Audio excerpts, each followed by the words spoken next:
The town of Kestermouth had been built to wait. It sat where the land gave out, at last into grey water, a scatter of stone houses gripping the side of a hill above a harbor, and it had spent the whole of its long life watching the sea for the return of the men it had sent out upon it. That was the trade of such a place. It sent its sons and its husbands out in ships, and it waited for the ships to come home, and it had learned across the slow centuries that some of them never would. There was hardly a house on that steep hill that had not at some hour set a candle burning in an upper window against a night when the one it loved was out somewhere on the dark water. There was hardly a woman in the town who had not stood at some time on the high headland above the harbor mouth, watching the gray line where the sea met the sky for a sail that was late in coming, and telling herself that late was not the same as never. The town thought well of such waiting. It was proud of it. It told itself that a woman who kept faith with a man gone to sea or gone to war was the finest thing a hard country could grow, and it praised her in its sermons and named her in its songs, and it meant every word of the praise while the praising costed nothing. What the town did not tell itself, because no town ever does, was the other half of that account, that the very faith it honored in the abstract it would turn upon in a moment, the instant that faith grew inconvenient to it. That a woman might keep her promise down to the last hour of her strength and be named a breaker of promises all the same, by people who found it easier to believe the worst of her than to look squarely at what had been done to her. Kestermouth kept a careful ledger of who had held faith and who had broken it. It wrote its entries in an ink that did not wash out, and it did not trouble to check its facts before it wrote. It had made its entry concerning Sabina Merrow more than a year before, and it had set her down in the book as false. She was 24 that winter. Once, not so far behind her that she could not still feel the warmth of it, she had been the daughter of a gentleman named Thomas Merrow, a mild and bookish man who held a small living some 40 miles inland, and loved his only child with the whole of his quiet heart. Then one autumn he took a fever and was gone inside a fortnight, and the modest fortune everyone supposed him to hold proved thinner than anyone had guessed. What little there was went to a cousin with the law on his side, and no kindness in him, and Sabina came out of that first grief to find herself, at 22, with a box of her father's books, a morning gown, and no place in the world that a single soul was obliged to keep for her. She came to the coast in the end to take a post as companion to an elderly widow of the county, a Mrs. Penhallow, who wanted chiefly someone to read to her through the long gray evenings. It was a narrow life, but an honest one, and she looked for nothing more. She had certainly not looked for the Duke. Alaric Merrick, Duke of Thornley, was master of Corveth Hall, the great stone house that stood among its bare woods 2 miles above the town, and he was, when Sabina first knew him, a young man not long come into his title and not yet spoiled by it. He was tall and dark and quick to laugh, and he had a way of speaking to a companion of no fortune exactly as he spoke to the great people of the county, plainly and warmly, as though her answer were worth the waiting for. They met by the commonest accident, on a wet lane where her old mistress's carriage had lost a wheel, and they went on meeting less by accident after that, and Sabina, who had schooled herself to expect nothing, found herself wanting something again which frightened her more than going without ever had. The county was scandalized, and none more loudly than the Duke's own uncle, Lord Roland Merrick, who had governed the estate through his nephew's boyhood and never quite left off governing it. A duke did not marry a companion. A duke married acres and alliances, but Alaric had a will beneath his easy manner that few had troubled to measure, and he set it against them all. One bright, cold morning, before the assembled disapproval of the whole neighborhood, he took Sabina's hand and set upon her finger a worn gold ring that had been his grandmother's, the ring the Merrick brides had worn for 100 years. He said, so that every soul there should hear it and carry it home, that this was the woman he meant to marry, and that he would hear nothing more said against it. Then the war in Spain took him, as it took so many, for a duke who could soldier did not sit at home while other men went to fight. He would be gone a year, he said, perhaps a little more, and they would be married in the spring. She was to keep the ring, and keep her heart, and wait for him. He laughed when he said it, standing in the courtyard with his horse stamping on the frost, and told his uncle and the gathered household lightly, as a man says a thing he cannot imagine being untrue, "She will wait for me." And Sabina had meant to. With the whole of herself she had meant to. The letters came for a while, then more slowly, and then one gray month they stopped. After the silence came the report, carried home by an officer of his own regiment, that the Duke of Thornley had fallen in a bad action in the mountains, and was not among the living, and that no body would be brought home, for the ground had been lost and could not be regained. Kestermouth put on mourning for its hero. And Lord Roland Merrick, who stood now to have the ordering of everything, moved against the penniless girl his nephew had bound himself to, quietly and thoroughly, the way such men move.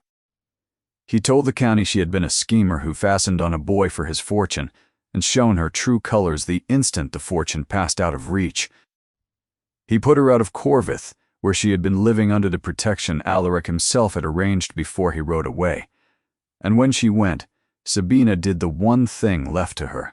She drew the old gold ring from her finger and left it behind on the table in the hall, because she would not have them say she had clung to a dead man's fortune, and because leaving it was the only way she had to swear that she had never wanted the fortune at all, but only him. The county saw a woman give back a ring, and called it proof that she had thrown him over. They wrote her down as false, and shut their doors, and were satisfied. That was more than a year gone now. Sabina lived in a cold upper room above a chandler's shop, and mended linen for those who would still give work to a woman with her name, and ate little, and said nothing in her own defense, for she had learned that silence cost her less than being disbelieved. And every evening, as the light failed, she climbed the steep path to the headland above the harbor mouth, and stood in the wind and watched the gray road of the sea. She could not have said why. The man was dead, and she was disgraced, and there was nothing on that water for her. But the town that had named her faithless never knew, and would never have believed, that, of all the waiting women of Kestermouth, the one it had cast out was the only one who had never once stopped keeping the watch. She was standing so on an evening near the turn of the year when she saw an unaccustomed stir down in the harbor, a knot of men gathering at the quay where a weather-beaten ship had that day come in. She thought little of it, and turned home.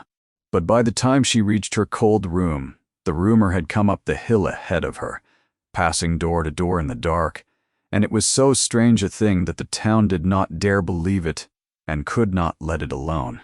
A sailor off the newly come ship had spoken a name in the tavern. He had spoken of prisoners taken by the French, long given up for dead, now set free, and making their slow way home. And the name he had spoken into the sudden hush of that low room was the name of the Duke of Thornley. Sabina stood in the dark at the foot of her stair, and felt the old forbidden thing she had killed in herself 100 times turn over once more in her breast, like something waking, that she had prayed would sleep. She did not let herself believe it. She had learned in a hard school exactly what hope was worth, and how much dearer it charged a second time than the first. A sailor's tale in a tavern was worth nothing. Names traveled crooked from mouth to mouth. Grief made men see the dead in every stranger. She told herself all of this, lying awake in the cold above the chandler's shop, and she told it well, for she had a great deal of practice in talking herself down out of hoping, and by the gray of morning she had very nearly succeeded, for she was by that winter near the end of what she had. The little she earned by her needle did not meet even the little she owed for the cold room, and the woman below stairs had begun to speak of the rent in a harder voice. There was one road still open to her, and she had stood at the mouth of it a fortnight, unable to go down it, and unable to turn away. A corn factor of the lower town named Batrick, a widower of middle age with heavy hands and a good opinion of himself, had let it be known that he would take her, disgrace and all, for he reckoned a fallen gentlewoman a fair bargain, being cheap and grateful, and lately taught her place. He was not cruel, quite. He was worse than cruel.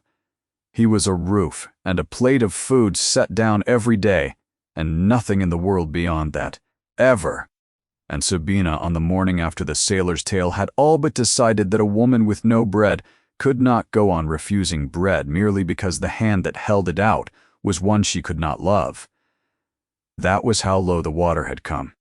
It was that same day, a little before noon, that the rumor ceased to be a rumor. It came up the hill now, not as a whisper, but as a certainty, carried by men who had it from the harbor master, who had it from the ship's captain himself.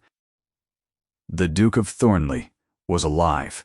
He had been taken, gravely hurt, out of the ground his regiment had lost, and had lain long months, a prisoner of the French, in a place from which no word could come, so that his own people had mourned and buried him in their hearts while he yet drew breath. Now, with a turn in the fortunes of the war, he and others, long given up, had been exchanged and freed, and he had come by slow and painful stages across a broken country and over the winter sea, and was, that very hour, home at Corvith Hall. The bells of Kestermouth, which had tolled his death, were set ringing for his life, and the town went half mad with a joy that Sabina, standing white and still at her window, could not make herself feel. For the same news that gave the world back its hero gave her back the one man living before whom she could not bear to stand, for she knew what he must have found when he came home. She had it within the hour from the chandler's wife, who had it from a maid up at the hall, and who told it with a bright, cruel relish, not caring how each word fell. The Duke had walked into his own hall at Corvith, thin and gray and leaning on a stick, and the first thing brought to him, before ever he had his coat off, was a small worn box that had waited more than a year upon a shelf. In it, kept all that while by a household that did not know what else to do with it, lay the old gold ring of the Merrick brides. He had come home the length of Spain and the width of the sea to the woman he had bidden wait for him, and had found waiting in her place only the ring she had left behind. The maid said he stood a long while looking at it and said not one word. The maid said his face, when at last he closed the box, was a thing she did not care to remember. Sabina sat down upon the edge of her narrow bed and pressed her cold hands together in her lap, and understood that, whatever she did now, there was no bearing of it that would not cost her everything she had left. She could not go to him, for she could not think how to stand before a man who believed she had cast him off for dead and taken back her promise with her ring. And she could not stay away, for the whole town would say, and he must in the end believe, that the faithless woman had not even the courage to face the man she had wronged. She was spared the choosing. That evening, when the light had gone and the joy of the town had settled into the ordinary noise of a place gone early to its beds, there came a heavy step upon her stair, and a knock, and when she opened her door, there stood a manservant in the dark green livery of Corvith, holding out a single folded sheet. She knew the seal before she broke it, the running hind of the Merricks pressed into gray wax.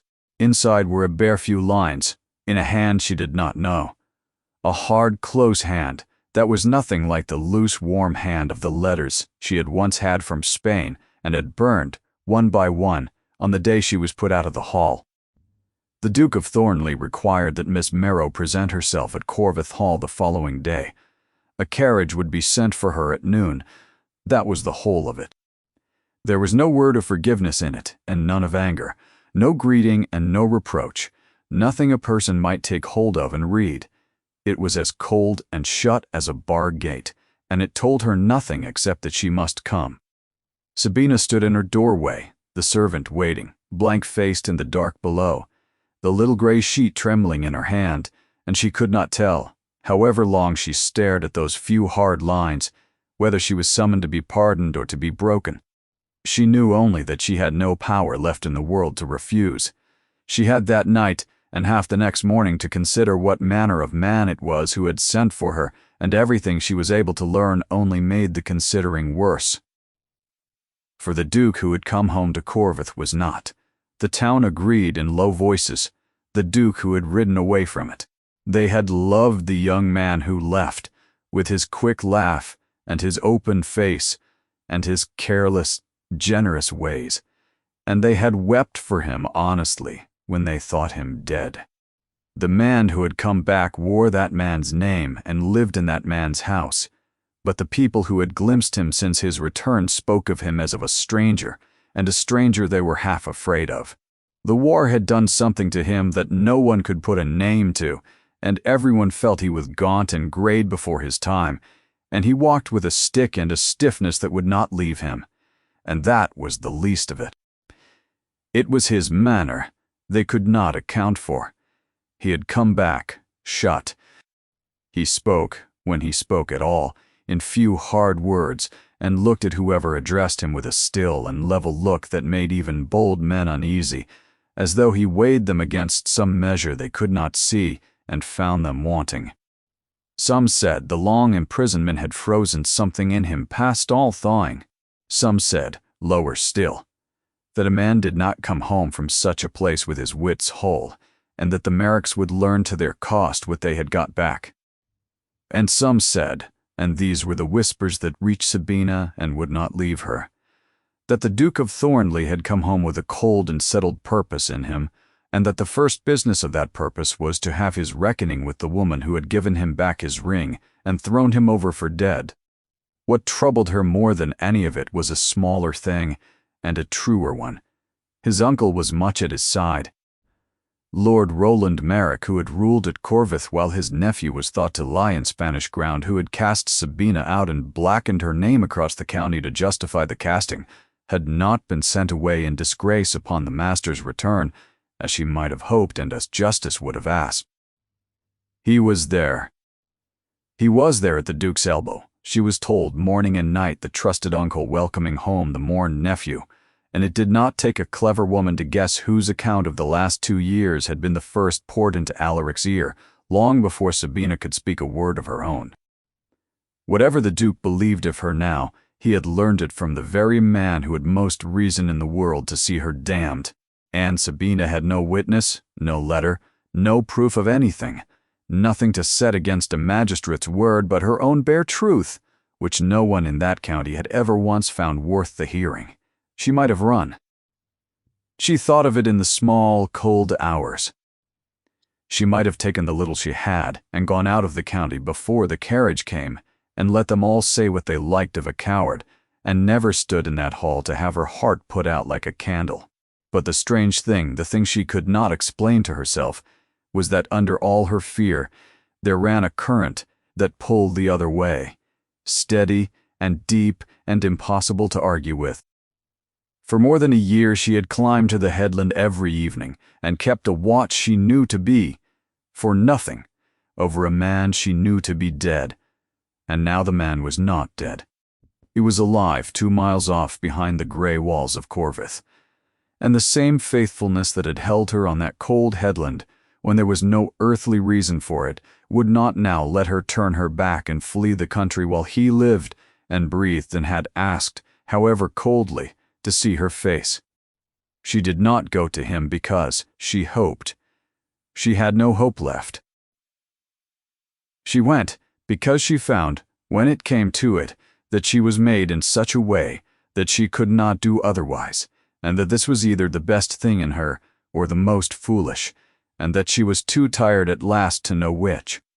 The carriage came at noon, as the letter had promised, a plain dark carriage with the green liveried men upon it, and it carried her up out of the town by the winding road she had not traveled in more than a year, up through the bare dripping woods to where Corvith Hall stood grey and long against a grey sky, unchanged and unmoved by anything that had befallen the small people who came and went beneath its windows. She was set down in the great courtyard where once, on a frosty morning, a laughing young man had told the world she would wait for him. She was taken in by servants who did not meet her eye, through the hall she remembered too well, where she would not let herself look at the table on which she had left the ring.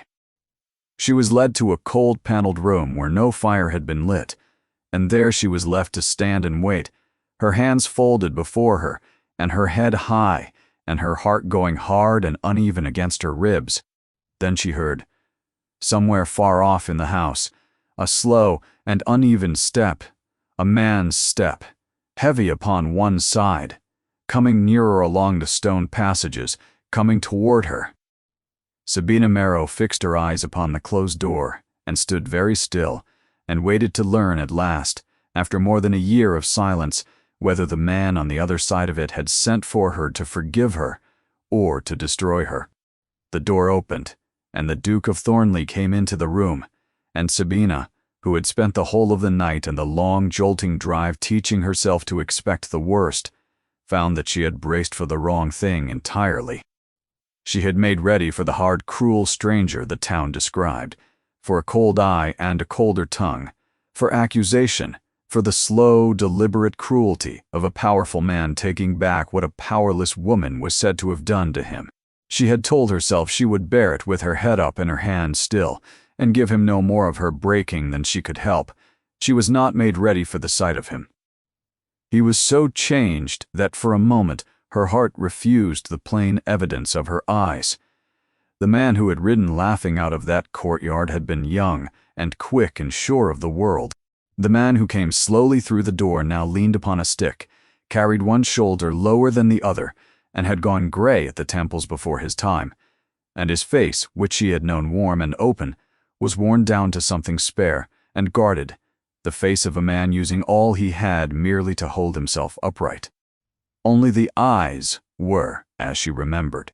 When they found her across the cold room, they were the same clear gray, and they rested on her with an attention so complete that she felt it pass through her, and there was in them no cruelty at all that she could find, and no forgiveness either, but something raw and unhealed that she had no name for and could not meet. For a long moment neither of them spoke. She waited for the blow. She had rehearsed her silence to receive it. And when he did speak at last, his voice low and rough and strange with long disuse, the thing he said was so far from anything she had braced for that it undid her defenses more thoroughly than any accusation could have done. "You are thinner," he said, "than you were." That was all. Not, "Why did you leave me?" Not, "How could you?" Not one word of the ring or the promise, or the 2 years that stood between them. Only that, said quietly, and almost against his will, a man marking the wear that hunger and grief had put upon a face he had once known by heart, and minding it. Sabina stood with her carefully rehearsed silence in ruins about her, and could not answer him at all. Then something closed in his face, as though he had caught himself in a weakness he would not allow, and when he went on his voice had gone flat and hard, the voice of a stranger conducting a piece of necessary business. He had not brought her to Corvith to speak of the past. He said whatever lay between them was done, and would not be reopened, and she need fear no reproaches from him, for he had none he cared to spend. But he had learned in what place she had been living, and he would not have it. She had once worn his grandmother's ring before the whole county, and he would not have it said that such a woman was left to starve within 2 miles of his gate. His aunt, Lady Honoria, had need of a companion, and had asked for her by name. She would remain at Corvith. It was arranged. It was all said in the manner of a man reading terms from a paper, and it left her no crack to speak into. When she tried, when she opened her mouth to say his name, or to thank him, or to begin at last the truth that no one in the world had ever once let her tell, he stopped her. He did not raise his voice. He only looked at her one hard, swift look and said low, "Do not." And she understood that whatever she had meant to say, he could not yet bear to hear it, that the wound was too near the surface, and that a single word from her in the wrong place might bring down something he was holding together by main force. So she said nothing. He inclined his head to her, a stiff, bare courtesy as to a stranger, and turned and went out the way he had come, slow and uneven upon the stick, and left her alone in the cold room with a heart that no longer knew what it was to fear. She was still standing, so when a second door opened, and a small, fierce old woman came in upon a stick of her own, and stopped, and looked Sabina up and down with a pair of black eyes that missed nothing. This was Lady Honoria Merrick, the Duke's great-aunt, who had lived at Corfeth longer than anyone now breathing and governed her own corner of it without reference to a soul. She was near 80 and bent and sharp as a blade, and she had been, Sabina would learn, the one person under that roof who had refused from the first hour to believe a word of the tale Lord Roland had told against her. She crossed the room and took Sabina's cold hand in both her dry old ones and looked into her face and said, "So, he has brought you home at last, the great stubborn fool, and taken pains to do it as coldly as he knew how, so that neither of you should have to feel it. That is his way now. You must not mind it as much as he means you to. Come and sit with me, child, and be warm, and we shall let the men of this house be as foolish as they please, which is very foolish indeed." It was only later, when Lady Honoria's woman had shown her up to a small, warm room in the old part of the house, that Sabina found the thing that truly undid her. On the table by the bed, where another guest might have found flowers, stood a box of books. They were her father's books, the box she had been forced to sell at the last, volume by volume, in her worst season, to a dealer who had given her almost nothing for them. Someone had gone to that dealer and bought them back, every one, and had them carried up to Corfeth and set ready against her coming. There was no card with them, and no name, but there was no one in that county who could have known what those books were, or where they had gone, or what it had cost her to give them up, save one person only. Sabina sat down upon the edge of the strange bed and understood that a man who had brought her home to be revenged upon her did not send in secret for the sold books of her dead father. And she was more frightened now, not knowing what he wanted, than she had been of the whole reckoning she had come braced to bear. She waited, in the days that followed, for the catch to show itself, for there had to be a catch. Everything in the 2 years behind her had taught it to her. A powerful person did not take a powerless one into his house and do her good for nothing. Kindness of that order always carried a price folded somewhere inside it, and the prices that came wrapped in the softest kindness were the ones that fell due most cruelly in the end. A man did not warm and feed the woman he believed had betrayed him and send in secret for her dead father's books unless he meant in time to be paid for it. So, she watched, and she waited, and she held herself ready for the moment the design beneath it all would show its shape. She could not find it. That was the thing that began, very slowly, to unmake her. The Duke did not seek her out. If anything, he held himself as far from her as a man may within the same four walls. She would see him at a distance, crossing the courtyard on his stick, or bent over papers through the open door of his study as she passed, and now and then they met by chance upon the stair, or in a stone passage, and when they did, he gave her only the same stiff, bare courtesy, and went on. He did not speak to her of the past. He did not speak to her of anything. He asked nothing of her, and demanded nothing, and named no price. And every day that the price failed to come, she understood a little less what she was doing beneath his roof. It was not the Duke who frightened her in those first days. It was his uncle. Lord Roland Merrick was much about the house still, a heavy, handsome man of 60, with a magistrate's easy authority and a smile that never once reached his eyes. And he watched her go about her small duties with a cold and patient dislike that she felt on the back of her neck like a draught. He came upon her once alone in the long gallery, and stopped, and looked at her a while, and then said pleasantly that she would be wise not to grow too comfortable at Corfeth. His nephew, he said, was not himself, had not been himself since Spain, and would in time come back to his right mind and see her plainly for what she was.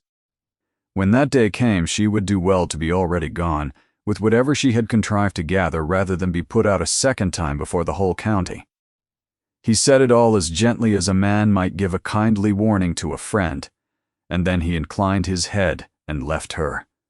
And Sabina stood in the cold gallery, and understood that here at least was one thing in the house that behaved exactly as she had expected the world to behave. Only Lady Honoria made the days bearable. The old woman talked without cease, a dry, running commentary on the house and the county, and the follies of everyone in both. And it took Sabina some while to understand that the talk was a kindness, a warm sound set up around a frightened creature, so that she need not speak until she was ready. But once, watching Sabina's eyes follow the door the Duke had just gone out by, Lady Honoria set down her work and said, more quietly than was her habit, "He cannot look at you, child, and he cannot keep himself from looking. I have watched him do both 12 times a day since you came. The war did a great deal to him, more than he will ever say, but the war is not the whole of what ails him, and the rest of it is his to tell you or not, and not mine." And she took up her work again and would say no more, and left Sabina with the sense of a locked door somewhere in the house, with the whole truth of everything shut behind it. And then, one gray afternoon near the week's end, Sabina came out through the garden door for a breath of the cold air and found the Duke already there, standing bareheaded among the black winter hedges, not walking, only standing, looking out over the frozen country toward the distant line of the sea. He did not hear her, and for the space of a few heartbeats, before he knew himself watched, and the shudder came down over his face, she saw him unguarded, and the thing she saw undid her more than his coldness or his uncle's malice or anything else that had happened to her in that house. It was not hatred. There was no hatred anywhere in it. It was grief, old and settled and bottomless, the grief of a man mourning a thing he believed lost past finding, and it was turned, when at last his eyes came round and found her standing frozen in the doorway, full upon her. Sabina went back inside and sat down in the first chair she came to, for her legs would not hold her. She had come to Corvith, able to bear being hated. She did not know, she found, the first thing about how to bear this.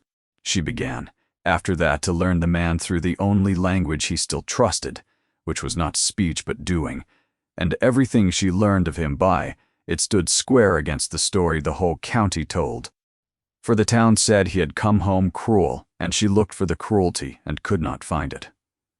What she found instead, once she had learned to see it, was a man bound past all reason to the keeping of faith. He was not idle, which surprised her, for she had imagined a broken soldier brooding out his days. He worked from early until late, quietly and without rest, at the setting right of an estate his uncle had let run to ruin in the years he was thought dead, at tenants ill-used and rents wrongly taken and cottages left to crumble, and he did it all with a spare, hard patience that asked no thanks and expected none. But that was the least of it. The greater part of his labor went somewhere else, and she came upon the shape of it by accident, passing his open study door one morning while he was called away, and seeing on the desk not the ledgers of an estate, but a great worn book of names, column upon column of them in his own cramped hand, and against the names, sums, and places, and the words widow, or child, or the single hard word dead. She understood in a moment what she was looking at. It was the roll of the men who had served under him and had not come home, and of the wives and children and broken remnants they had left behind, and every name in it was a debt he had taken upon himself to pay. She saw him pay one of them with her own eyes, not 3 days later. A man came to the door of Corvith, a ragged, lame creature with a soldier's ruined coat still on his back and a wandering look in his eye, and the steward, who was Lord Roland's man, moved to have him driven off as a vagrant before he could trouble the house. But the Duke had heard the voice from the yard, and he came out quickly for a man on a stick, and he stopped the steward with a word, and he looked at the ragged man a long moment, and then he said the man's name, Ferris. It had been a groom's name once at Corvith, before the war took the groom to Spain along with his master, and sent back in his place this shaking wreck who did not rightly know where he was. The Duke did not have him fed and sent away, which would have been charity, and would have been enough for most men, and would have let everyone forget him by nightfall. He took the man by the arm, gently, and walked him into the house, and gave him a place under that roof for as long as he should live, and set the others to be patient with his wanderings, and would hear not one word against it. And Sabina, watching from the gallery window, saw that he did the whole of it without any softening of that hard-closed face, as a man discharges a thing he is bound to, a faith kept because it must be kept, and not because it felt good to keep it.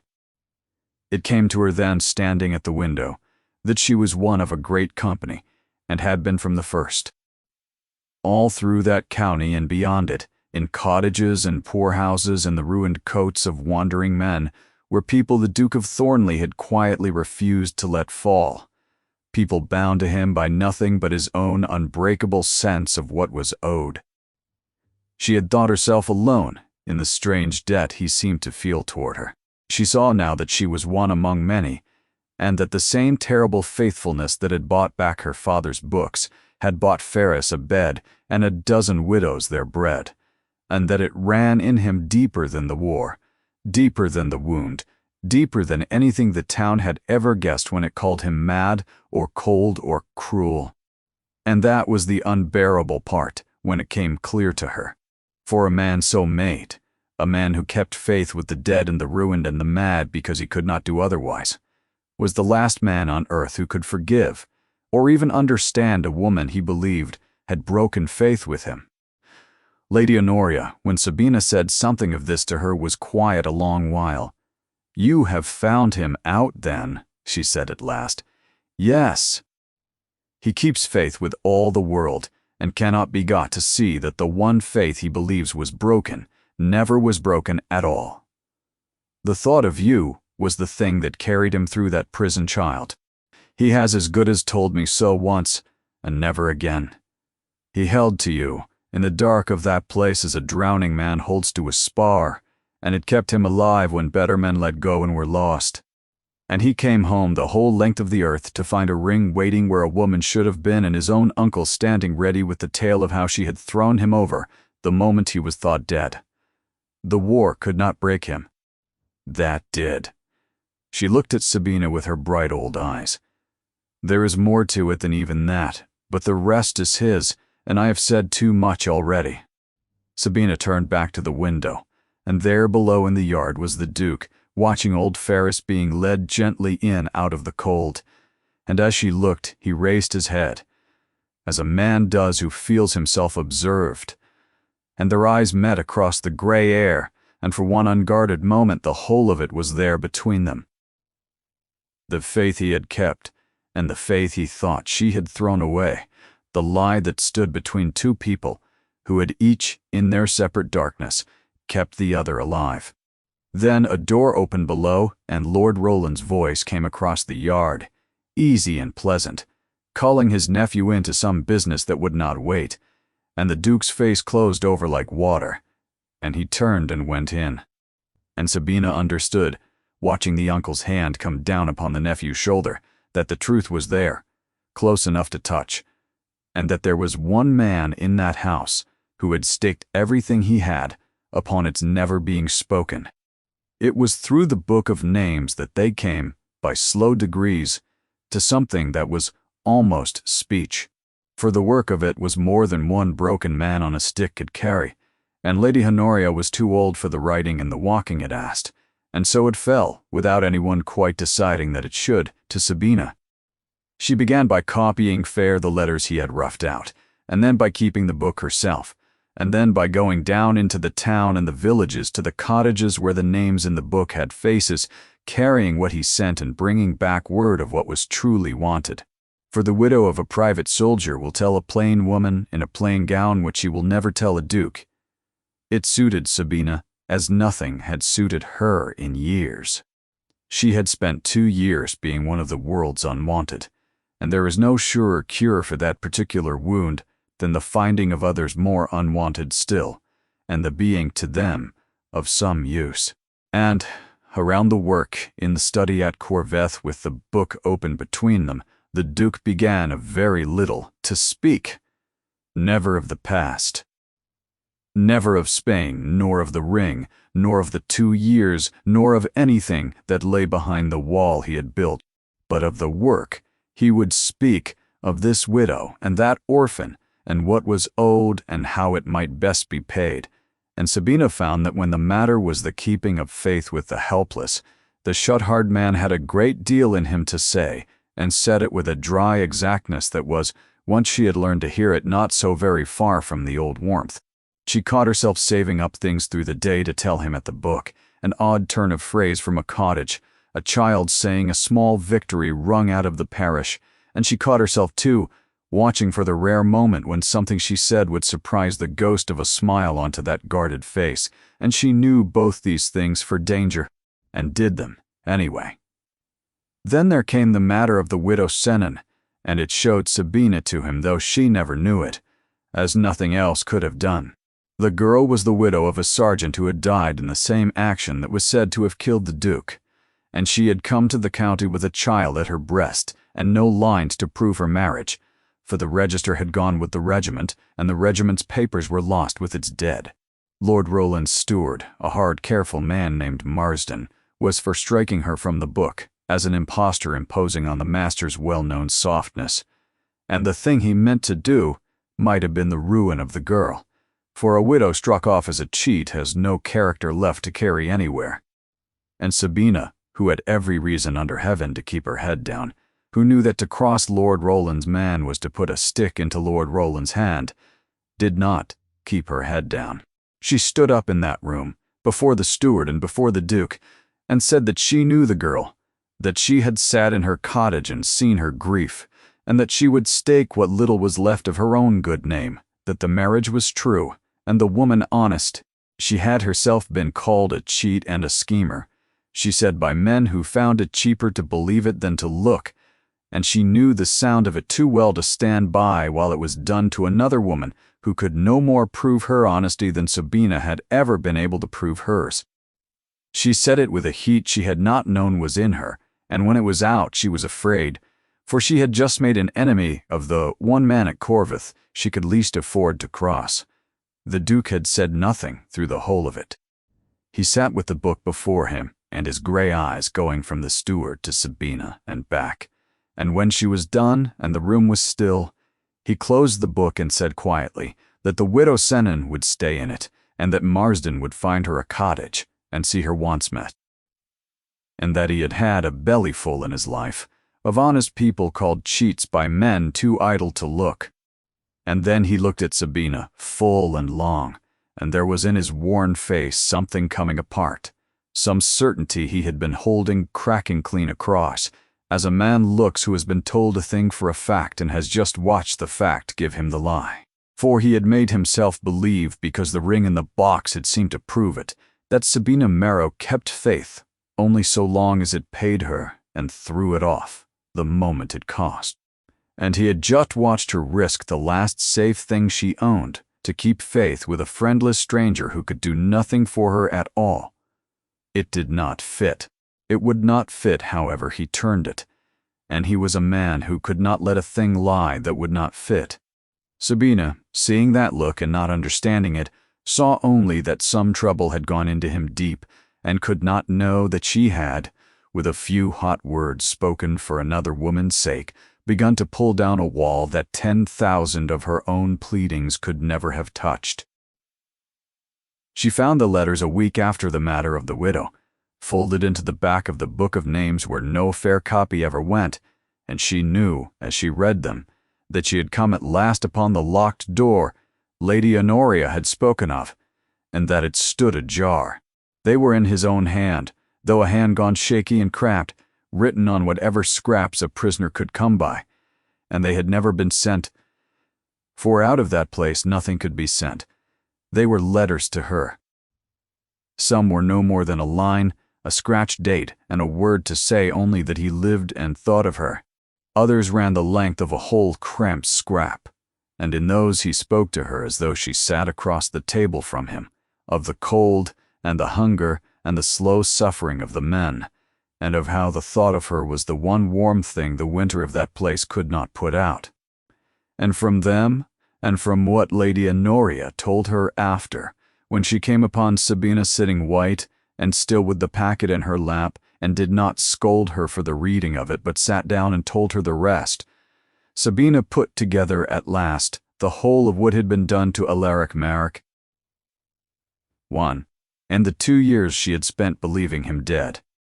He had been taken in the ruin of that action in the mountains, gravely hurt, left for dead upon the field and found alive by the enemy, and carried with a handful of other prisoners to a fortress high in the cold hills, from which no exchange and no letter came for the better part of 2 years.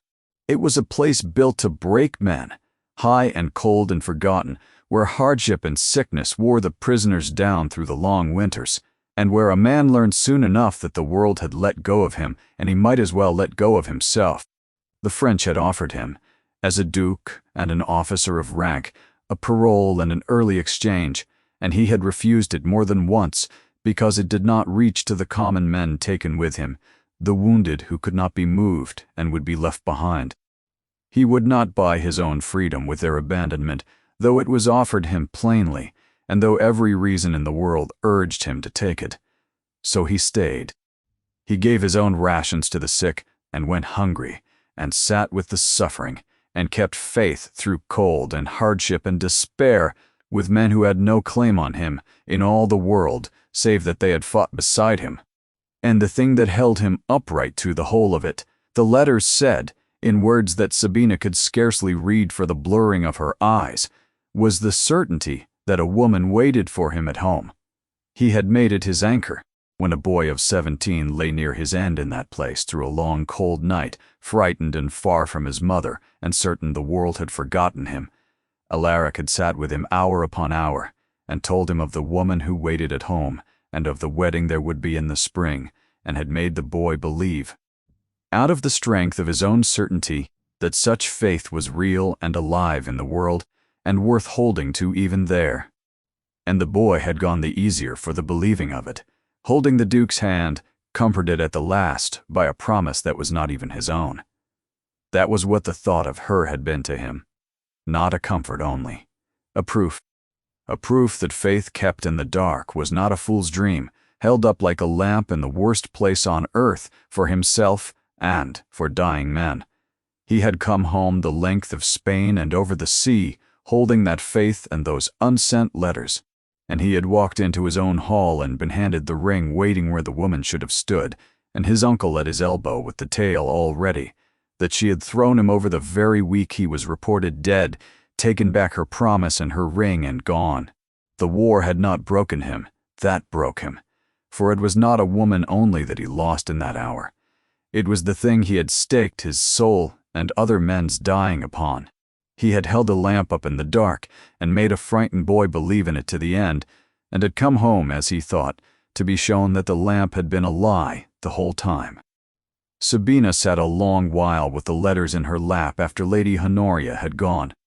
She understood him now to the very bottom, the coldness and the grief, and the one hard word he had spent to stop her speaking, and the terrible faithfulness that kept faith with all the broken world and could not keep it with her. And she understood, with a grief of her own that took her breath, the full cruelty of the lie, for she had kept faith too. She had kept it on the headland in the wind, evening after evening through 2 long winters, over a man she believed dead and gone with no hope in it and no reward, and the whole town writing her down as false for the very thing she was most faithfully doing. He had kept her watch at the same dark hours. He had kept his, the two of them holding on across the whole width of the world, each in a separate darkness, each with every reason to let go, and neither one knowing that the other did the same. And each had been told, at the end of it, that the other had been the first to let go. And of the two of them, she was the only one who knew the truth of both, and so she was the only one living who could give it back to him. The truth, and with the truth, the thing the lie had stolen, his belief that faith was real. She had no proof. He had once forbidden her to speak. Lord Roland stood between them with all his weight and his easy authority. She looked at all of it clearly, and she made up her mind, sitting there with his unsent letters in her lap, that she would find a way to make him know whatever it cost her, if it was the last thing she did in the world. The night that turned everything came at the very end of that hard winter, on a night when a great storm came roaring in off the sea and laid its whole weight upon the coast, and it came, as such nights do, without any warning at all. Old Ferris had been quiet for days, and quiet in him was not always a mercy, for it was in his still times that the wandering took him worst. Somewhere in the black middle of that howling night, he rose and dressed himself after a fashion and went out of the house, and no one knew it until the small hours when a frightened maid found his bed cold and a side door swinging on the storm. The alarm went through Corvith, and the Duke was up and out before any man could argue him back, for he knew, as no one else could know, where the war sent Ferris when his mind went loose. It sent him to the sea. It sent him hunting for a ship that would carry him back to Spain, and his master, and the men he had left there, and the nearest the sea came to Corveth was the high headland above the harbor mouth, where the cliff went down 100 feet into the black water, and a wandering man in a storm could come to great harm there before anyone could reach him. Sabina knew that headland better than anyone alive, for she had kept her own long watch upon it, and she was out into the storm behind the Duke, almost as fast as he, up the streaming path through the roar and the flung rain, calling a name the wind tore out of her mouth. The path she had climbed 100 quiet evenings was a different thing that night, a torrent of black water and loose stone, with the wind coming off the sea hard enough to stagger a strong man, and the Duke went up it on his ruined leg by sheer will, and once he went down and she hauled him up, and once she went down and he hauled her, and neither of them said a word of turning back, for they both knew what waited at the top of that path, and what it would cost them to come too late. They found him near the very edge, old Ferris on his knees in the wet grass with the drop a yard beyond him, peering out into the dark for a ship that was 20 years and 1,000 miles away. And between the three of them and the cliff there was nothing at all but the wind. The Duke reached him first and got a hand into the ruined coat, and the old man fought him, not knowing him, thinking himself seized, and for one long sick moment on the streaming grass at the edge of the drop it might have gone any way in the world. Then Sabina was there on the man's other side, and she did not pull.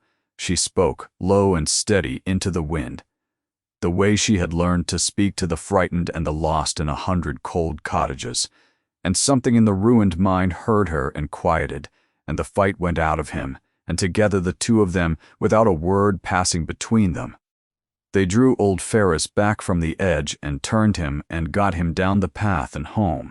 They knelt over him after, on the floor of the warm kitchen, chafing his cold hands back to life, while the house ran for blankets and hot milk, and it was there, kneeling on either side of the saved man with the storm still shaking the windows, that they looked up at the same moment and found each other's eyes, and this time neither of them looked away. There was rain still running from their hair, and the old man breathing between them, where a moment before there had been only the drop and the dark, and something in the two of them, worn thin by the long night and the near thing on the cliff, had no strength left to hold the wall up. So, the wall came down. It came down there in the firelight, over the body of the broken man they had gone into the storm together to save, and it did not go back up. They said nothing. There was nothing that could be said in a kitchen full of running servants, and both of them were too proud and too hurt and too long silent to have found the words even alone. But it had happened, and they had both been there when it happened, and a thing that has happened cannot be unhappened, however long two people go on not speaking of it.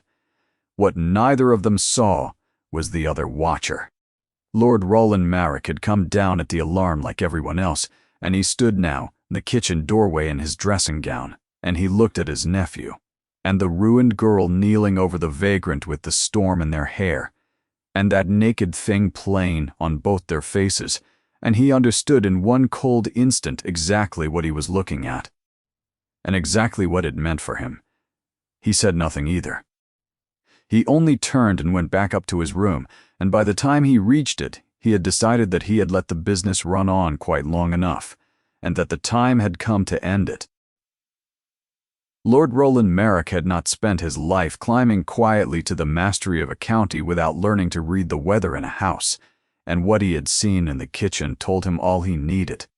It was not the marriage he feared most, though he feared that too. It was that, a thought Alaric warmed back into himself by this woman, would sooner or later turn his restored mind upon the 2 years he had been thought dead, and upon what had been done in them, and would ask the questions a broken and silent man never asks.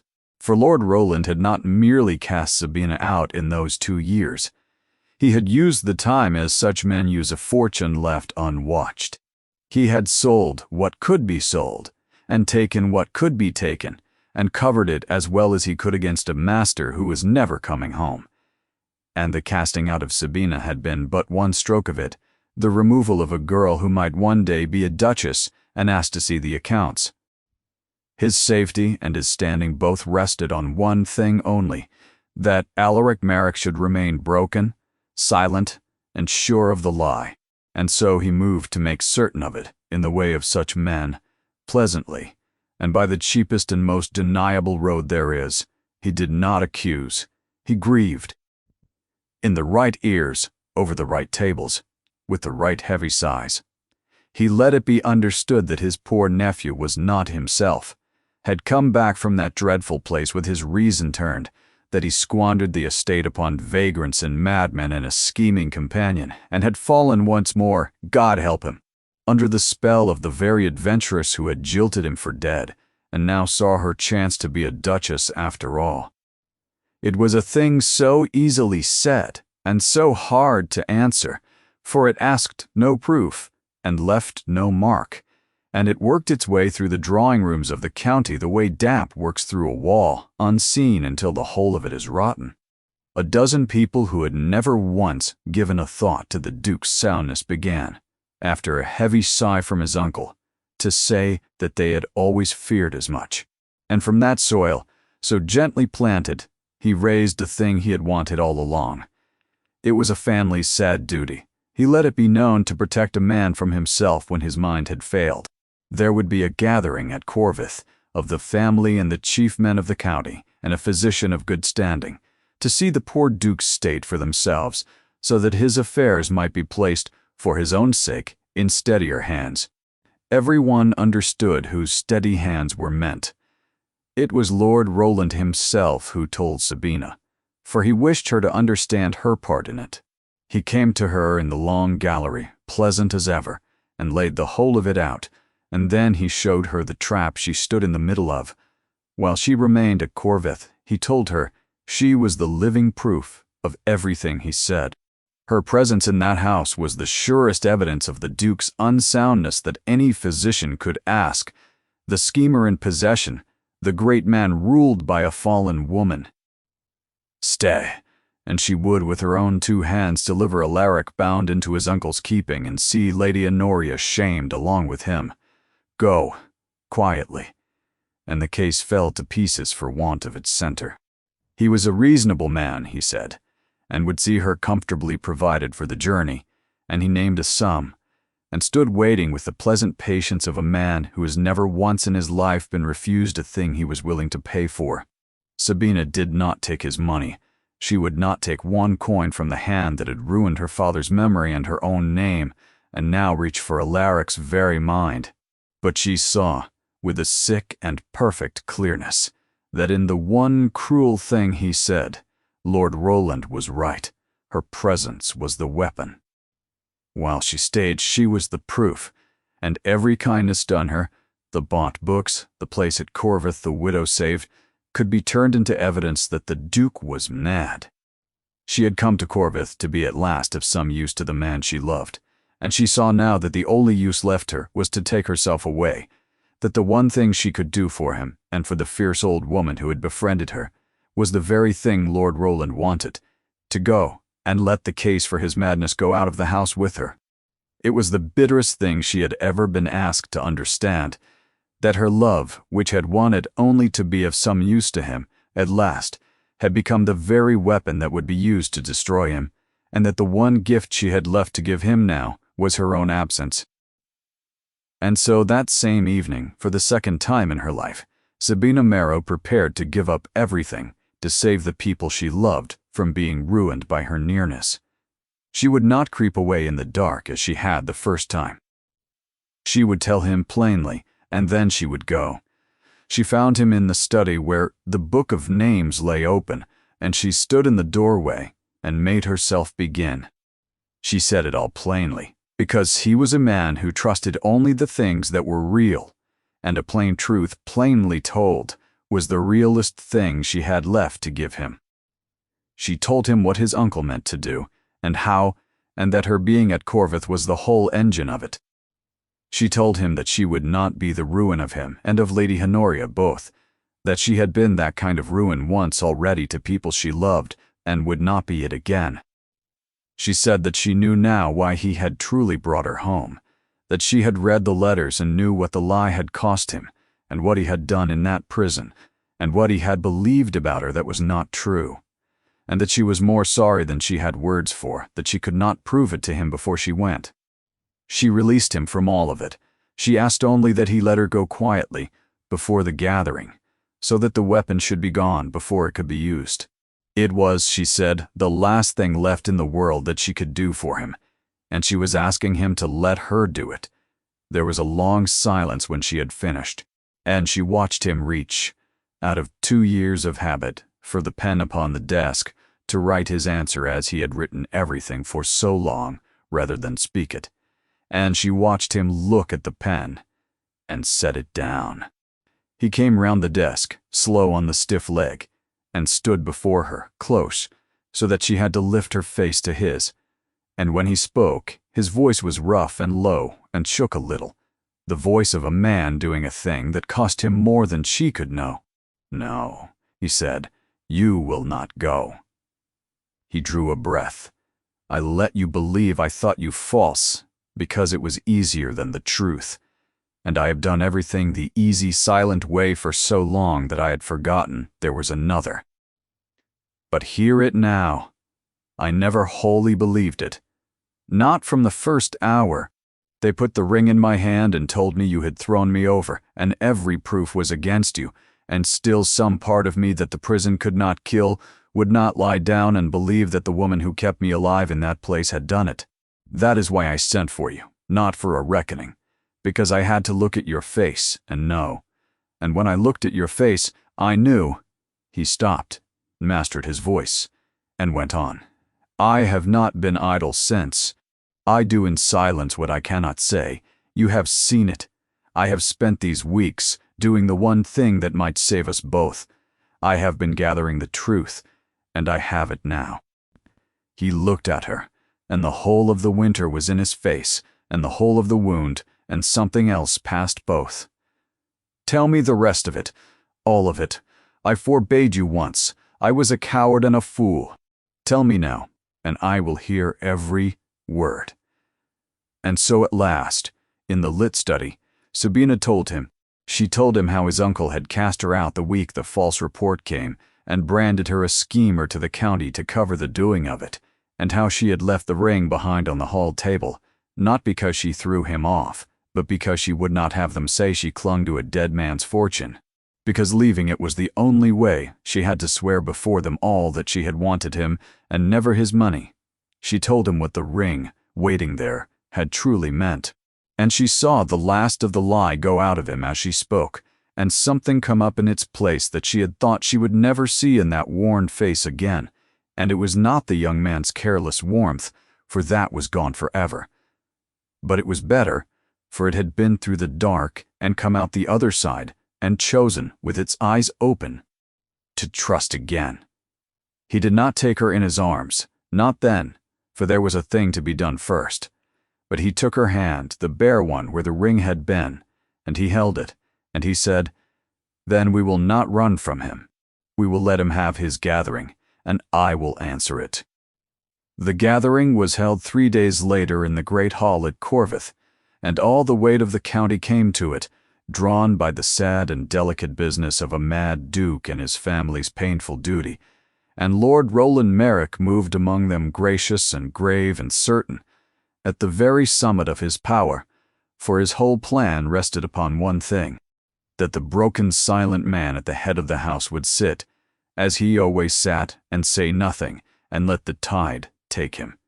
He had built everything on the silence of the Duke of Linwood's heir, which was the surest thing in the county. He had built it on sand, for when the physician had made his careful murmurs, and Lord Roland had begun with a heavy heart to speak of guardianship and protection, The Duke of Thornley rose from his chair and stood leaning on his stick before them all, and began to speak, and his voice, rough at first from long disuse and then steadying, carried down the great hall into a silence that dropped like a stone. He told them he was as sound of mind as any man in that room, and a good deal sounder than some. He told them he had been silent a long time, and would be silent no longer, for he had found at last a thing worth breaking silence for. Then quietly, and without heat, he laid the whole of it before them. He told them how his uncle had governed Corvith in the years he was thought dead, and what had become of the timber, and the rents, and the sums that were gone. And he drew out the proofs of it, the accounts in Roland's own hand, the records of the sales, the sworn word of servants dismissed for knowing too much and found again by a patient master. And then he told them of the woman he had been pledged to, and how his uncle had cast her out to cover his thieving and painted her false to the whole county, so that no one would heed a word she said. And he told them what the ring left behind had truly meant, and named Sabina Merrow before them all as the most faithful soul in that hall. And himself, the man who had been made to doubt her. Whatever it cost his family's name, he said, whatever it cost him, he would not let a true woman stand disgraced 1 hour longer to keep a thief respectable. And he was done being silent, and had, he found, a great deal left to say. There is a kind of silence worse than any noise, and it fell now upon the great hall, and in the midst of it stood Lord Roland Merrick with his gracious smile gone at last from his face. And one by one the important people of the county turned slowly to look at him, and he saw in their faces that it was over, that the thing he had buried was dug up now in a duke's hand before all who mattered, and that there was no easy sigh and no cold shoulder in the world that could cover it. He did not speak. There was nothing to say. He gathered what was left of him, which was not much, and he went out through the parting crowd alone, and the doors of that county began to close behind him, one by one, in the weeks that came, exactly as they had once closed on the woman he had ruined. They cleared her name that spring, in the proper forms and the quiet way, for the loud part was done. Lord Roland was made to give back what could be got back, and to go where such men go when a county has finished with them. And there was no triumph in it that Sabina could find, only the old sad justice of a buried thing come up at last into the light. Her father's memory she could not have back, for the harm to it had been quieter and older, but her own name was restored to her before the same county that had written it down as false, and the doors that had shut on her opened again, all of them, eagerly now and ashamed, and she found she did not care much for them, having learned exactly what they were worth. Lady Honoria had her own doors back, and used them chiefly to be magnificently rude to everyone who had ever refused her, which she enjoyed enormously and maintained she had earned. It was in the quiet after, walking with her on the headland at the grey close of a day, that Alaric told her the last thing, the thing that softened all the rest. He told her of the boy in the prison, the boy of 17 who had been so afraid, and how he had comforted him with the story of the woman who waited at home, and how the boy had gone believing that such faith was real in the world. You never knew it, he said, but you kept a dying stranger company across the whole width of the earth that night, and eased him out of the world, and he blessed you with his last breath by a name he never knew. Your faith was real, Sabina. It reached further than you will ever measure. I told you it kept me alive. It did more than that. It carried a frightened boy home. And Sabina wept then, on the headland where she had kept her long, faithless watch, for the boy she had never met and would never meet, whom her waiting had reached and warmed at the last. And Alaric put his arm around her and let her weep, and said nothing more, because nothing more needed saying. He did not ask her that day. He waited until everything was restored to her, her name, her freedom, a small settlement of her own that he pressed on her against all her refusing, so that she should be beholden to no one living and want for nothing whatever her answer might be. Only when she was free and needed nothing from him at all did he ask her, in the library at Corvith, with the book of names open on the table where so much had begun. He did not write it. He had done with writing to her forever. He drew from his coat the small worn box and opened it, and there was the old gold ring of the Merrick brides that had waited more than a year on a shelf where a bride should have stood, and he held it out to her on his open hand. "I said once before all of them that you would wait for me," he said, "and the world made me ashamed of the saying, and I let it. I was wrong. You waited longer than I ever asked, and in a worse dark, and with no one to praise you for it, and everyone to curse you, and you never once let go. I will not ask you to wait, now I am asking you to have. You are free, and your name is your own, and you may take any door in this county that you please. Take none of them, if you will only take this. Not because you must, not to be saved, not for any debt. Marry me, Sabina, and let me spend what voice I have left, learning to say aloud the things I kept these 10 years locked behind my teeth. I find I can bear to say them, when it is you." And Sabina Marrow, who had come to that country with everything she owned in one small box and no future in the world, and who had been named a breaker of promises by a town that praised faith it would not look at, stood on the threshold of everything she had lost, and made the choice that was wholly her own now, freely, out of no need and no fear, wanting nothing she did not already have, and choosing only because she chose.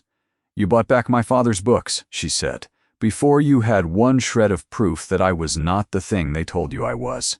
When for all you knew, I had thrown you over for dead, you sent in secret for the sold books of my father, and set them warm in my room against my coming. That is when I knew you. Not in the great hall before the county, though I loved the man who stood up there too. In a box of old books, given to a woman you had every reason in the world to hate, before it could be anything but what it was. That is the man I am marrying," and she held out her bare hand where the ring had been, and let him put it home. They were married at Corvith in the early summer, quietly, for neither of them cared for grandeur, and Lady Honoria sat in the front pew and took the whole credit for it, which she held to her considerable age she had substantially earned. And there was a thing they kept ever after, in the long, good years, that no one who did not know the story could understand. Every evening, at the gray close of the day, the Duke and Duchess of Thornley walked out together to the high headland above the harbor, where a ruined girl had once kept a watch the whole town called a lie, and they stood a while and looked out at the sea, and did not always speak. He had got his voice back, and he used it sparingly, and always a little rough, and the county that had once called his silence madness came in time to prize his rare dry words above another man's chatter. But on the headland at dusk he was often silent, still, and she with him, and it was there they were most entirely at home. For they had learned, the two of them, the thing the town had never learned in all its long life of watching the sea. The town had believed that waiting was a thing you were owed praise for and could be shamed out of and wrote in a ledger. They knew better. They had each kept faith in a separate dark over a width of the world, with no praise and no proof and every reason to let go, and had not let go, and had been given back to each other at the last against all the odds there were. The ring that had waited on a cold shelf for a bride who was called false was on the hand of the truest woman in that county now, and the man they had called mad for his silence had broken it once for her, and would never be sorry. Every respectable door had shut on her in the coldest season of her life, and one silent man had opened his, and asked nothing, and waited, and it was the whole of her happiness in the end that she had, through all of it, in the dark and against the world, simply gone on waiting too.